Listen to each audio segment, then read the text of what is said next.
Hey everybody, Nick here, and today I want to talk very briefly about something that's really important but not that often discussed in the knife community, and that's knife safety.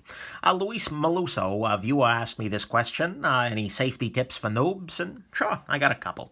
I'm going to break it down into usage, handling, maintenance, and preparedness. So let's just go into it.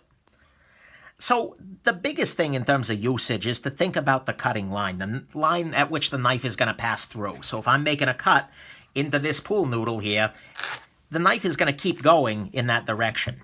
And generally that's fine. If what's down here is a cutting board, you got no problem. But if you're standing up and cutting along these lines, and the knife binds and then lets go, maybe you just stabbed your coworker who's standing over there, or stabbed into your leg, or something like that. Always make sure that the cutting line doesn't have anything in it you're not willing to cut open. This is why cutting downwards onto a board is always a good idea. Similarly, never cut towards yourself. It's really tempting sometimes if you're opening a box to want to do a cut along these lines, to kind of come in like this. But the thing is, again, if the knife binds up for some reason and then lets go, you've stabbed yourself in the chest. And I'm not an expert, but stabbing yourself in the chest is a bad idea. Never cut something resting in your hand. My father actually did this. He was cutting into a pie tin sort of affair, apparently, with a kitchen knife. He thought it would stop the knife, but it didn't, so it just went right through and cut his fingers up in here. Lost a lot of feeling in there. Wasn't one of his best moments, that's for damn sure.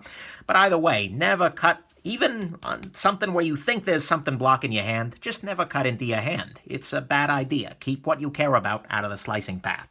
And speaking of which, make sure you're cutting on a steady surface. You don't want to be cutting into something that's moving around because, again, it's very possible that things will move, then suddenly the knife slips and you stab yourself in the leg. Bad idea. Other usage things. Use your knife as a cutting tool only. You want to make sure that you're not trying to pry because, again, if you're prying, and then suddenly it releases, you stab yourself in the chest. You got a bad day.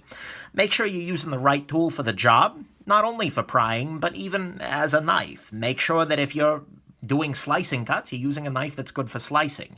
Those kinds of things, because you're less likely to hurt yourself. And especially for things like linoleum or carpet, use a linoleum knife. I don't care how much you like your high-end fancy Shirogorov Neon, use the right damn tool for the job. And speaking of which, use a quality damn tool for the job. $5 knives like the Z Hunter here are not really safe ever. This guy has a whole bunch of unpleasantness, and this is after very, very little use. This knife is dangerous no matter how you handle it.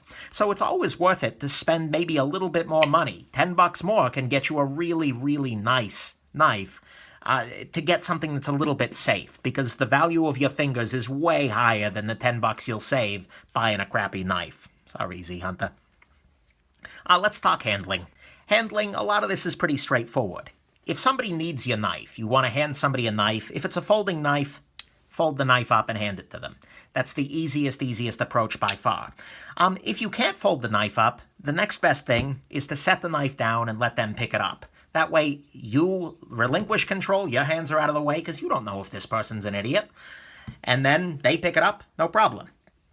And if you absolutely cannot set the knife down, like you've got standing around, you got a fixed blade, the easiest approach to doing this is for you to grab the knife by the unsharpened spine of the knife and then hand it to them handle first.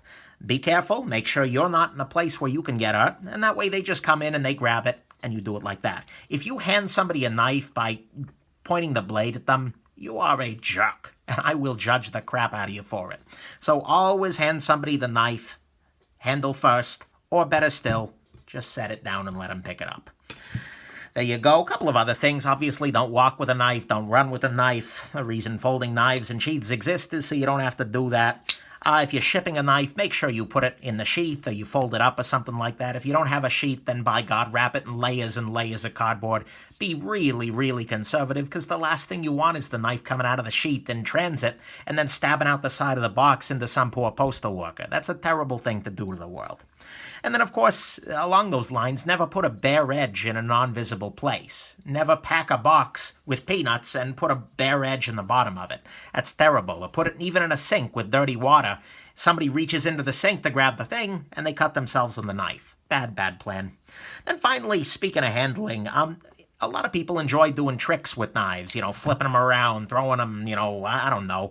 Always learn that kind of stuff with a dull blade first. With a balisong, for instance, they sell trainers. It's a dull version, same weighting and everything, so you can work on your tricks without cutting yourself open. Learn with the trainer until you absolutely have it down, then switch to a live knife. And similarly, if you're doing martial arts or self-defense, don't use a sharpened blade when there's a trainer available. And a lot of the high-end martial arts sorts of knives, actually they sell dull versions. Or you can make one yourself by dulling an existing knife. And that way, you get the same weight, you get the same feel, but at the same time, you're not going to hurt anybody, and you're not going to hurt yourself if you screw it up.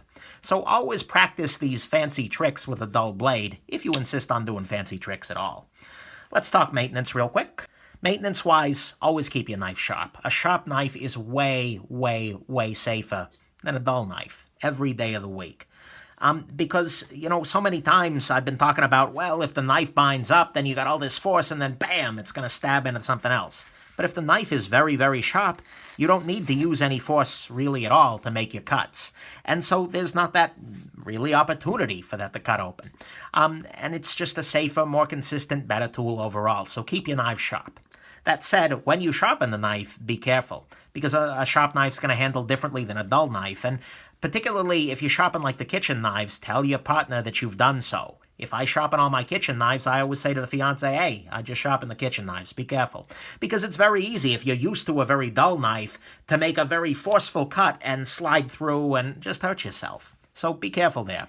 Also, by the way, be careful if you freshly lubricate a blade. Sometimes they drop shut a little bit more readily than you expect. The CT452 got me once in the knuckle after that. In terms of as you're doing knife maintenance, it's always a good idea to mask off the blade if you are doing something that's not working on the blade with the knife. Let's say you wanted to do some file work here. It's a good idea to put some tape on the edge of the knife here. That way you can't cut yourself on the edge of the knife as you're doing other things that don't require the edge. It's a little tiny step, but it is going to make it a lot safer to do. So FYI. Then a big one is just don't mess with the locking mechanism on a knife.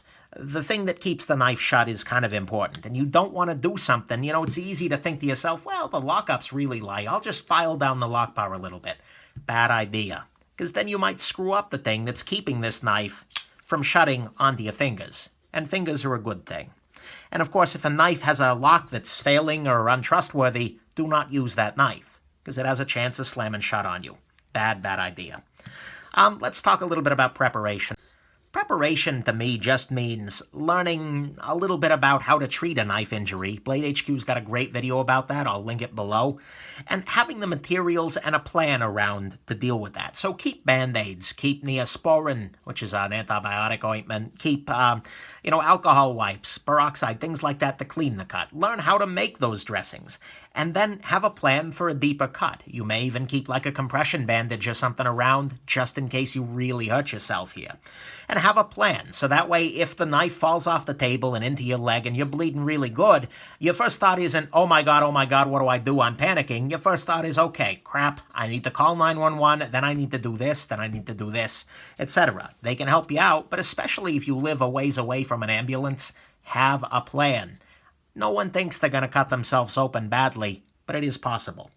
So, there you go. That's preparation. Final conclusion here. Honestly, just remember that this really super sharp edge that you've put on your knife is very capable of ending your life if you do something stupid. And I'm not being melodramatic here. You are one bad drop or slice away from bleeding out on your living room floor before 911 can even get there. If you're cutting stupidly, back up into yourself and you stab yourself in the chest, you may kill yourself. And even if you do survive, you're going to be in an absolute world of hurt. So you need to treat knives with respect. They deserve it. And in that case, you're not going to hurt yourself. It's the simple fact. Just like with firearms, just like any other thing, if you treat the tool with respect, you take active steps to keep yourself safe, and you don't do anything that you know is stupid, or frankly, that you don't know is stupid, you're going to be just fine, and you'll have a great time in the hobby. Hope this was helpful. I'm sure it was review for a lot of you who are still alive and in the knife world. And have yourselves an absolutely wonderful and safe rest of your day.